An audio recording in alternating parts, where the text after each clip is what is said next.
প্রিয় দেশবাসী, আজকে উদ্ভূত পরিস্থিতিতে আপনাদের সামনে আবার হাজির হয়েছে। আপনারা দেখেছেন কিভাবে আমাদের সিনিয়র সমন্বয়ক বৃন্দকে হসপিটাল থেকে অসুস্থ অবস্থায় জিম্মি করে ডিবি কার্যালয়ে নিয়ে যাওয়া হয়েছে এবং সেখানে তাদের উপর কয়েকদিন যাবৎ নির্মম নির্যাতন চালানো হয়েছিল।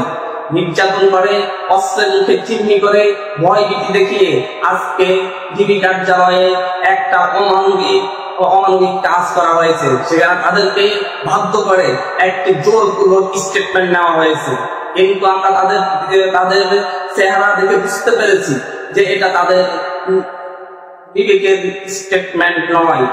তারা জিম্মি হওয়ার পূর্বে আমাদেরকে সুস্পষ্ট নির্দেশনা দিয়ে গিয়েছিলেন, বলেছিলেন যতক্ষণ পর্যন্ত না সরকারের প্রজ্ঞাপন খেলা বন্ধ হবে, যতক্ষণ পর্যন্ত না এই দেশে এই বৈষম্য বিরোধী ছাত্র আন্দোলন করতে গিয়ে যতজনের রক্ত ঝরেছে তাদের রক্তের ন্যায় বিচার না হবে, যতক্ষণ পর্যন্ত না আটককৃতদের মুক্তি দেওয়া না হবে, যতক্ষণ পর্যন্ত না মিথ্যা মামলাগুলো প্রত্যাহার করা না হবে, ততক্ষণ পর্যন্ত আন্দোলন চালিয়ে যেতে হবে। তারপর থেকে আমরা নিয়মিত কর্মসূচি দিয়ে আন্দোলন চালিয়ে যাচ্ছি।